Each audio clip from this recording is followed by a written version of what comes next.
Bonjour et bienvenue dans cette vidéo débrief de la HRP, la Haute Route des Pyrénées.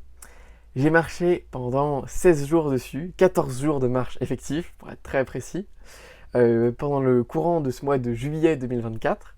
Et vous l'avez peut-être vu sur cette chaîne YouTube, j'ai sorti quasiment une vidéo par jour dans laquelle je vous parlais de mes livres préférés, de mes concepts préférés, de réflexions, de méthodes, de conseils pour créer des méthodes, enfin plein de choses comme ça. Et donc voilà, je crée cette vidéo en guise de vidéo de clôture de cette série de vidéos et également en guise de récap, débrief de cette aventure sur la HRP si vous souhaitez vous aussi vous y aventurer.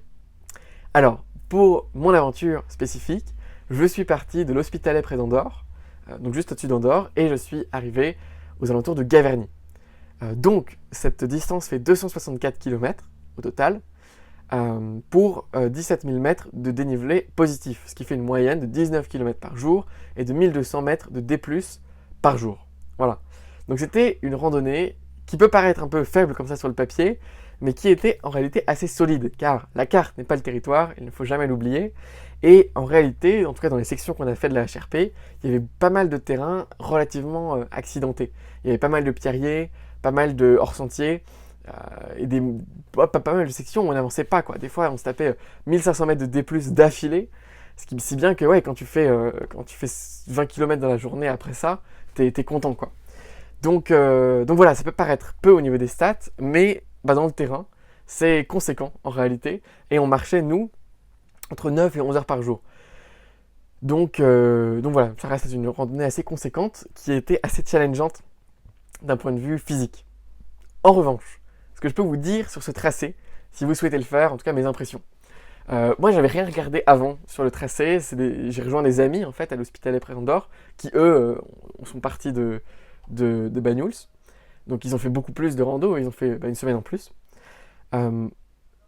Mais donc j'avais rien regardé en amont, mais ce que je peux vous dire maintenant après avoir marché pendant 16 jours quoi, c'est que la HRP c'est une route extraordinaire.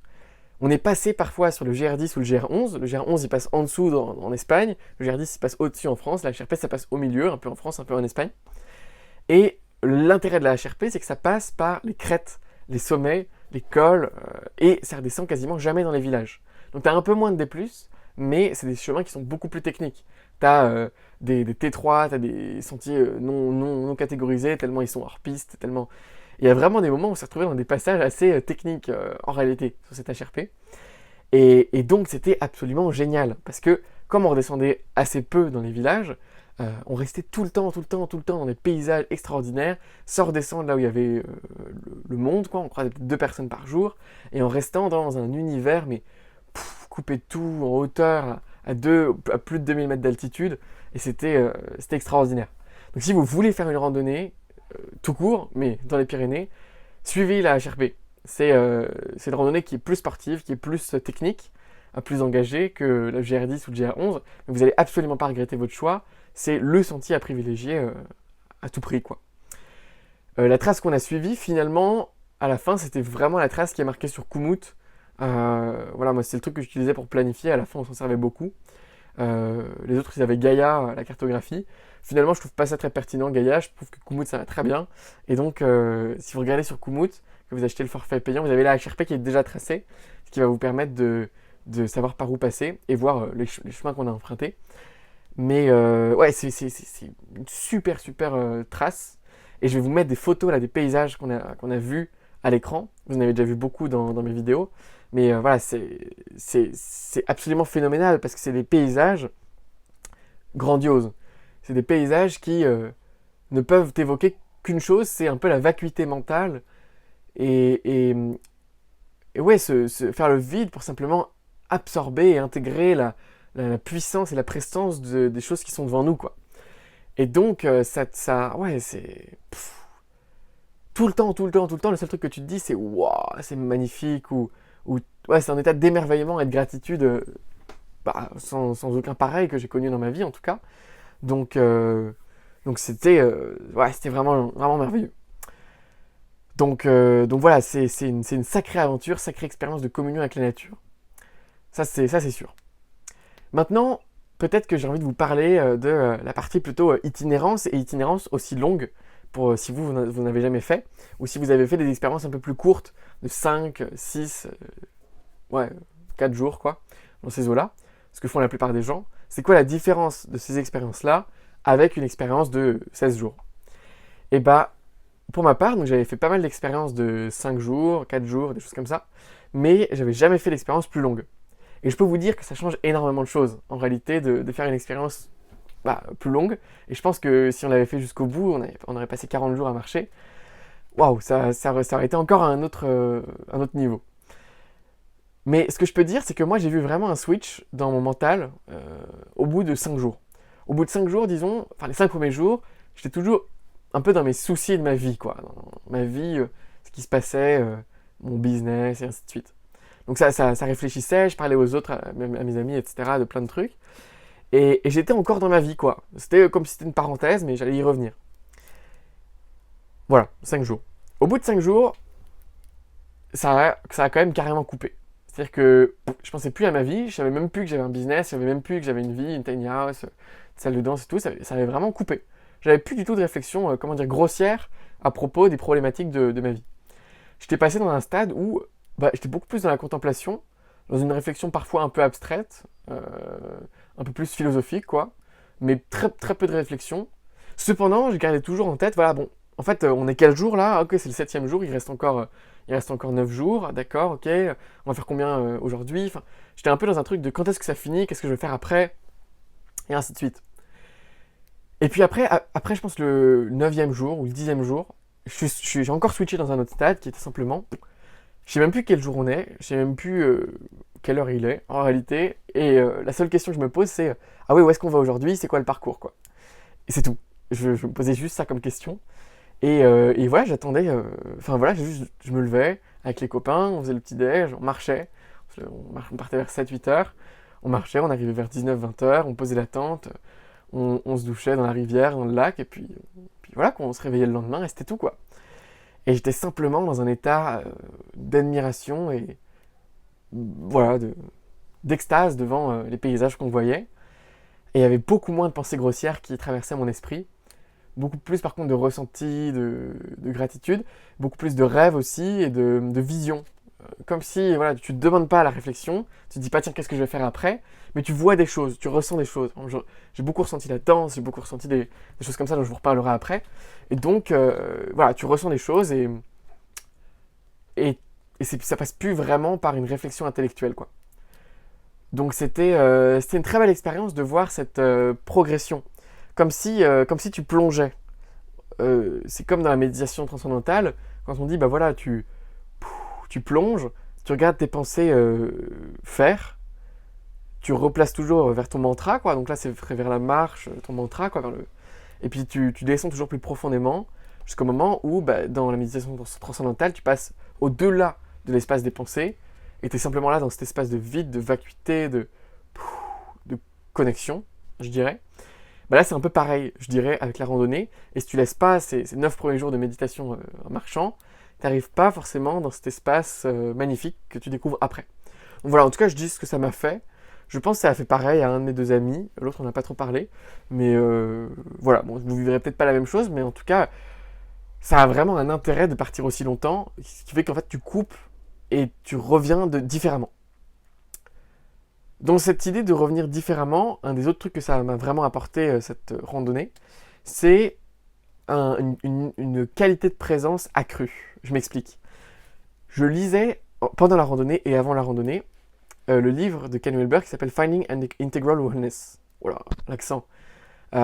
Et donc, dans ce livre-là, à la fin de son ouvrage, il y a 2 chapitres qui parlent de comment atteindre, grâce à des protocoles spécifiques, des états de conscience intéressants, de communion au grand tout, soit de non-duel, soit simplement de te mettre en observateur du grand tout. Voilà. Et en fait, en lisant ces trucs, je me suis dit, tiens, je vais les appliquer tout le temps dans la randonnée le plus que je peux. Et donc, je me suis mis en quête, dès que je randonne, de faire les exercices qui décrit. Un exercice de neti-neti et un exercice non-duel. Je vous mettrai un PDF qui le décrit d'ailleurs, cet exercice d'une centaine de pages, qui est créé par le mec que Ken Wilber cite dans son livre, qui s'appelle Mr. quelque chose Douglas. qui a écrit un livre qui s'appelle On Having No Head, qui est un exercice du coup pour atteindre un état non-duel de conscience. Donc voilà, je vous le mets dans la description si ça vous intéresse sur cette piste-là. Mais moi, le fait d'appliquer ces exercices tous les jours, ce que ça m'a fait, c'est que ça m'a mis vraiment dans des états de présence, de conscience qui étaient accrus. Et je suis ressorti de cette randonnée en gardant cet même état. Quand je vis ma vie de tous les jours, quand je marche dans la nature, même quand je fais cette vidéo, en réalité actuellement, je me sens désidentifié de ma structure égotique, de mon corps, et je me sens à ma place dans la place de l'observateur. Comme si j'observais la situation qui allait se passer. C'est un peu Inception, mais j'ai toujours cette conscience de fond, cette sorte d'état de réalisation de la position de l'observateur. Voilà. Si vous êtes avancé dans la spiritualité, vous allez peut-être comprendre ce que je dis un peu, mais bon, sinon vous me prenez pour un fou, c'est pas grave, tant pis. J'ai fait plein d'autres vidéos là-dessus si vous voulez checker ça. Voilà. Bon, en tout cas, c'était une belle réalisation de voir ça, clairement. Et c'était très agréable. Donc voilà au niveau de l'apport un peu spirituel, de la randonnée et de cette HRP, des paysages. Peut-être que pour finir, je peux vous parler très rapidement du gear et des relations, enfin, du groupe. Au niveau du gear, honnêtement, allégez au maximum. Ça vaut le coup d'investir de l'argent dans du gear. Si vous êtes prêt à faire une randonnée de 14 jours, c'est que vous allez en faire d'autres dans votre vie. Si vous comptez l'amortissement du matériel, il faut absolument investir dans tous les cas. Et moi, je peux vous dire un peu ce que je préfère au niveau gear. Alors, je suis parti avec un frameless backpack de la marque Lightway, qui est ukrainienne.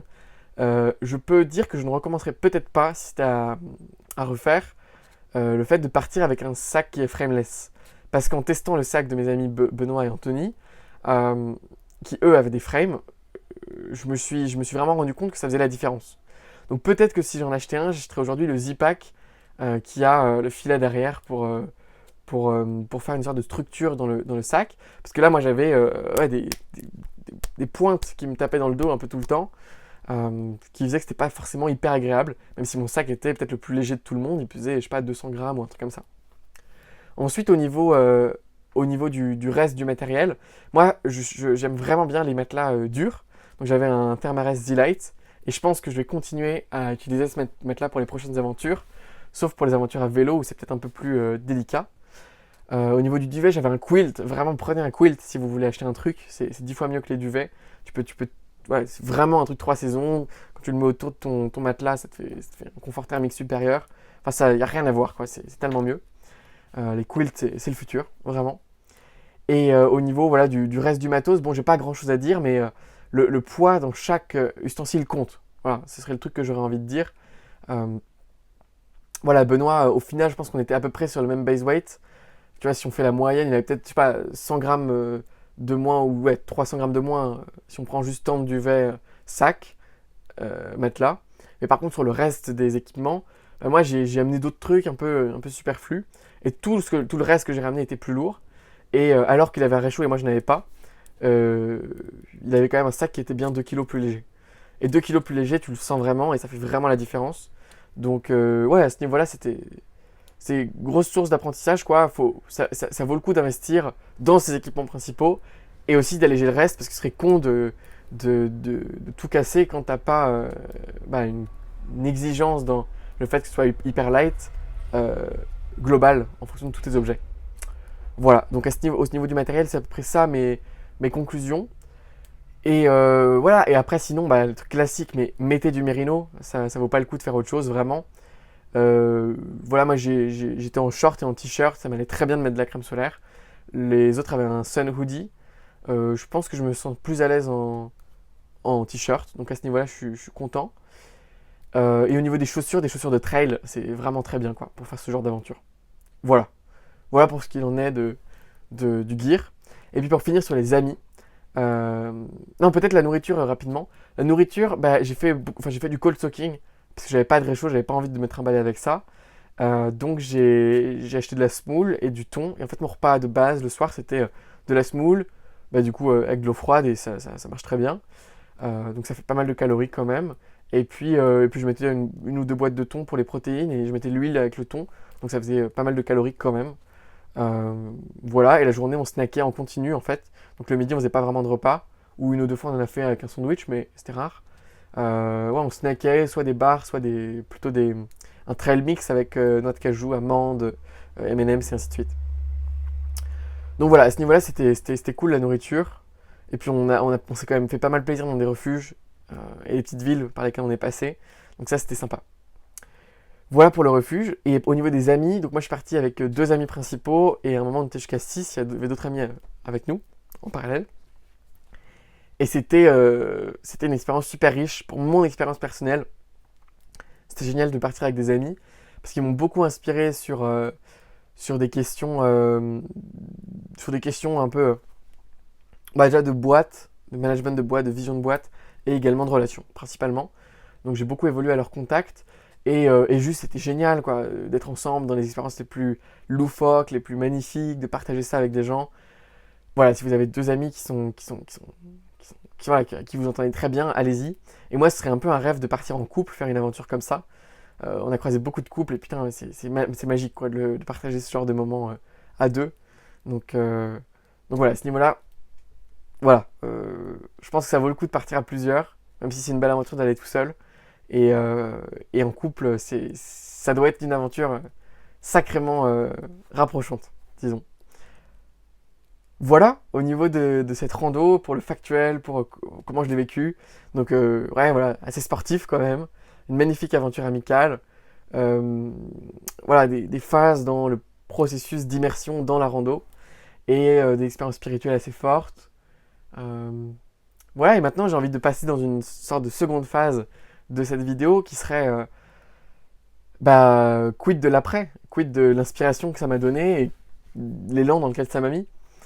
Euh, Eh bien, voilà, on commence cette rando, j'ai fait un life update où je vous racontais, voilà, j'ai peut-être envie d'aller à Londres, peut-être pour faire de la danse, j'ai envie de changer de phase de vie, j'ai envie de déléguer mon entreprise, enfin voilà, il y a pas mal de réflexions en cours, et ça m'a vraiment aidé à cheminer. Pendant la rando, je me suis rendu compte que j'avais vraiment envie de faire de la danse à haut niveau, et que j'avais envie de créer mes propres ballets. Bon, c'est une envie que j'ai depuis très longtemps, créer mes propres pièces de danse, créer ma propre compagnie, mais je sais pas, je l'avais laissé de côté, quoi. Et en fait, je me suis rendu compte pendant la rando que si je voulais arriver à ce niveau-là et vraiment réaliser ce rêve, je pouvais pas juste prendre des cours de danse 2 fois par semaine, dans des cours open, comme ça, en étant à Londres, j'allais me faire bouffer, j'allais avoir d'autres projets, j'allais quitter Londres et ça allait jamais se faire. Je me suis dit, il faut que je commit. Un sportif, il commit, moi je dois commit. Et donc, je me suis inscrit dans une école de danse à Londres. Enfin, plutôt, j'ai appelé plein d'écoles de danse à Londres pour leur dire est-ce que je peux faire ma rentrée en septembre. Et on te dit mais non, mais t'es fou, les auditions c'était en mars, les candidatures en septembre de l'année dernière, là t'as 11 mois de retard. Qu'est-ce que tu déconnes? Et puis, il y a une école qui m'avait dit non initialement, qui m'a quand même proposé de faire un appel avec un membre du conseil, disons, de l'école. Et j'ai fait un appel avec lui, et en fait, il m'a dit ok, on a eu un désistement cette semaine, tu peux candidater. Et donc j'ai fait une audition, voilà, j'ai envoyé des vidéos à distance et ainsi de suite, et ils m'ont pris. Voilà, j'ai été pris dans le cursus, et donc je fais ma rentrée dans une école de danse professionnelle à Londres le 16 septembre, donc dans un mois pile. Ça va être, putain, c'est un changement de vie 360 quoi. Je vais à Londres alors qu'actuellement je suis dans un écolieu à la campagne, j'ai 4 semaines de vacances dans l'année, c'est 9h-18h tous les jours, de septembre à septembre, donc ça va être très intense. Euh, le contenu du programme, c'est de faire de la danse tout le temps, en gros. Tu as des cours très variés de capoeira, de cirque, de danse, tous les types de danse, de théâtre, enfin voilà, tu as énormément de cours. Et tu fais chaque mois en fait un processus de création avec un chorégraphe ou autre. Et tu danses dans une compagnie les 3 derniers mois. Donc c'est vraiment te mettre dans la vie d'un danseur professionnel qui danse en compagnie et te permettre de tester cette vie-là. Normalement, c'est un cursus que tu suis une fois que tu as fait un cursus de danseur pro, que tu as la base technique, quoi. Donc moi, c'est voilà, mon rêve idéal, quoi, voir ce monde-là de près. Donc voilà, ça va être une année géniale. Et donc là, j'ai des enjeux très concrets qui sont, voilà, maintenant j'ai une boîte qui a quand même, je pense qu'on est 10 dans l'équipe, donc voilà, ça déconne plus. Et moi, je déconne beaucoup. Donc il y a quand même un problème à ce niveau-là. Donc il faut que je trouve un DG, un directeur marketing pour la boîte. J'ai déjà des bonnes touches et des choses qui sont en réflexion. Mais si vous voulez candidater de manière spontanée ou autre, envoyez-moi votre candidature à l'adresse que je mettrai en description, mais elliot@atomicthinking.fr, et je traiterai votre candidature. Voilà, on peut se parler. Si vous êtes senior dans soit le marketing, soit le fait d'avoir l'expérience de diriger une boîte, contactez-moi, parce que voilà, c'est l'enjeu. Et moi, mon but, ce serait en fait de me créer un rôle dans Atomic qui soit écologique pour moi, au sens où, par exemple, mon rôle, ce serait écrire des newsletters et tourner des vidéos, manager l'équipe un petit peu, enfin, je veux dire, leur permettre de s'améliorer, gérer les projets de la communauté, donner des conférences, et puis tourner ce qu'il faut pour le marketing, quoi, pour que ça continue de tourner. Mais tout le reste, que ce soit géré par d'autres personnes. Et ça me permettrait de vivre ma vie à Londres pendant une année, sans la charge mentale de devoir gérer une boîte, en sachant qu'elle est gérée par ailleurs, et en me concentrant sur les tâches que je dois faire, sans avoir voilà, cette charge mentale d'avoir une boîte à soi qui tourne et sur laquelle d'autres gens reposent pour vivre. Donc voilà, c'est ça mon défi actuel. C'est un gros défi, hein, déléguer une boîte en un mois. C'est pas tout à fait ça, mais en tout cas recruter beaucoup de personnes importantes dans une boîte en un mois. Et voilà, et ensuite, ça va être un autre défi que de s'installer à Londres, trouver un appart, se faire un cercle social. Et voilà, j'observe des parts de peur en moi, mais je les observe, je les mets de côté et je me dis, bon, c'est là que je dois aller. C'est ça que j'ai vraiment envie de faire. Donc, fuck, quand on n'a pas tous les jours 20 ans et on n'a pas tous les jours l'opportunité de vivre des expériences de vie comme ça. Un an à l'étranger, à Londres, pour faire de la danse à haut niveau, what the fuck, quoi, c'est génial. Peut-être poursuivre par faire un PhD en génétique, qui est un des autres gros insights que j'ai eu de cette rando. Je veux vraiment creuser vachement la génétique. Je veux vraiment voilà, vivre une expérience de vie là-dedans. Mais je la ferai peut-être après, du coup, cette histoire d'année de danse. Bam, j'enchaîne sur un PhD, enfin, ce qu'il faut faire pour faire un PhD en génétique. Donc voilà, c'est fou, quoi. Une randonnée comme ça te remet d'aplomb et ça me fait concevoir une nouvelle phase de vie. Euh, voilà.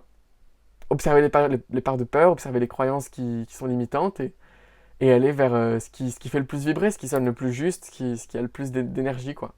C'est ça un peu là, comme ça que j'ai pris ma décision pour Londres.